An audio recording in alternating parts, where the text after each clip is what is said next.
What's up, everybody? I want to talk about relationships and rehab today and why they tell you not to get in relationships and rehab. And I can tell you from my own experience, it's not a good idea. I mean, it can be. I'm sure there's times where people have had long term relationships, they worked out from rehab and they both stay sober, but that's unlikely the case. And about 5 years ago in rehab, I met this girl, this very beautiful girl in rehab. We were both sober, well, getting sober at the time, and she was a Las Vegas stripper. She was honestly gorgeous. Fell in love with her the second I met her because she was beautiful. We played basketball all day, every day at this really nice rehab. And we ate lunch, we ate dinner together, had a great time together, worked out together, everything. Every single tech, every single therapist was telling me not to do it. They were telling me not to do it at all. It was not a good idea. That I was just chasing tail. Well, I really wasn't chasing her. She was chasing me at the time. And this was 5 years ago. She was chasing me. And I knew it wasn't a good idea because she was a stripper. I knew it was probably going to be bad. She was probably going to break my heart. But I didn't think I was going to catch any feelings for this girl. I just thought it was going to be a good time, and that was it. So yeah, we hung out the whole 30 days in rehab. It was a blast. We got to know each other. We really bonded because we went to classes together. So we kind of trauma bonded, honestly, because we knew everything about each other.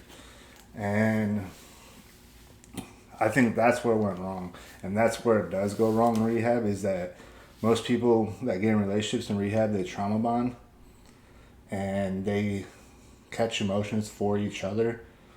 And early sobriety, you're still figuring out how to deal with your own emotions at the time. So it's always not really a good idea. Because I never really felt that way about another girl. I mean, I have, but like this girl kind of like fucked me up in a way. But yeah, we had a great time for those 30 days. After I stayed at her house, I stayed at her house for like 2 weeks. We hung out the whole time. And during these 2 weeks, like, I didn't even live where she lived. So, like, I had to go back to work. And, like, I was making an excuse at work the whole time that I was still in rehab for these 2 weeks. I'm hanging out with her so I could just hang out with her. And we hung out the whole time, had a blast. Really connected with each other. Really, like, connected with each other. We thought that it was going to work out. We thought we were going to have a long relationship and stuff. And yeah, we really thought it was going to work out. But I didn't live there at the time. So I had to leave and go back to work. And the problem with that, the second we separated, she started getting messed up on Xanax again. She started doing cocaine again. I was a drinker. So I was hitting the bottle really hard, drinking myself to death, like making an excuse, oh, I'm not going to see this girl ever again, I'm not going to see her again. So I just lost like the love of my life. Like, I think I'm in love with this girl, which I'm not. Like, I met this girl in rehab, I'm not in love with her. But in those early stages of a relationship, sometimes you do think you're in love. So I made an excuse that I'm just going to go hit every bar, get as messed up as possible. She's partying. She moves to Las Vegas, goes back to stripping in Las Vegas. Who knows what she's doing, you know? It doesn't really matter. I don't really care. But at the time, it really messed me up. I'm not going to lie. It seriously messed me up. Because I thought this girl was going to be like the mother of my kids. I thought we were going to get married one day. And yeah, it's absurd. It's a stripper. But I didn't meet her in a strip club. I met her in rehab. So it was a little bit different in a way, I guess. But yeah, dude, I was hitting the bottle so hard and I just didn't care anymore. And I was drinking for probably the next 3 years, just not caring. A few relationships here and there, like hooking up with girls, but like not caring at all. Like, because I thought that girl was gonna be the one. I thought she was the one.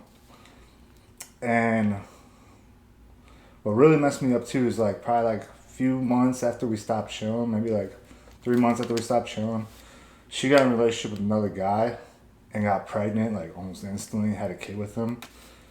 and stopped talking to me completely. Like, we were friends still, like talking and everything, but just completely like stopped talking to me. So I just hit the bottle even harder. Like, oh, she doesn't even want to talk to me anymore. Nothing. Really hit the bottle, man. Drinking every night, as much as possible, blacking out, doing stupid stuff, almost getting arrested. Um, Moving back to my parents' house at once, and I got back out. But yeah, it started getting extremely bad because it was like I really did not care at all. And then, like, I was drinking for like 3 years, and after this 3 years, she's ignoring me for these 3 years because I'm just trying to see what's up with her here and there, see if she's good. She's ignoring me. Typical thing. Her and her boyfriend break up that she has a kid with. She starts calling and texting me, trying to talk to me again, saying she's sorry, wants to hang out, do all this stuff. And I couldn't do it, bro. So she wanted to hang out a bunch after that, and I just couldn't do it. Like, toxic girls like that, I can't do it, man. You can't let a girl leave and come back after she left you for some other dude, basically. Like, well, she didn't really leave me for some other dude, but just the toxicity of the whole situation, can't deal with that. And I can see why they tell you in rehab that it is really not a great idea to do it, because I have heard stories of people getting in relationships in rehab, even hooking up while they're in there. I didn't hook up while I was in there. She wanted to, but I wanted to get done with the rehab, and then I hung out with her after and we did stuff. But yeah, but I've heard stories of people like they get out of rehab and they're in a relationship with a girl in rehab. They end up overdosing and dying together because they're doing hardcore drugs. Yeah, I was just drinking, but they're doing hardcore drugs and they overdose and die. Or one overdoses and die, and then the other one is emotionally like distraught that they overdose and die off the same stuff that the one person overdosed and died off of. So it really isn't a good idea. They tell you, the first year of sobriety, do not get in a relationship because you're still figuring out yourself. You're still trying to deal with your own emotions that you have drowned for years in drugs and alcohol, that you aren't ready for a relationship. You have to work on yourself and just work on yourself and focus on yourself. You can't focus on another person if you're not focused on yourself. So I don't know if I'm all over the place, but I'm a little bit tired. It's a little bit late. And I just wanted to give you guys a little bit of my story, why I thought it's not a good idea. And I should have listened to the techs and the therapist when they tell you that. Because they're going to tell you that if you start fraternizing in rehab. There's no fraternizing, man. Like, don't do it. I'm telling you. But yeah, I'll see you guys next time. And I hope you got something out of this video.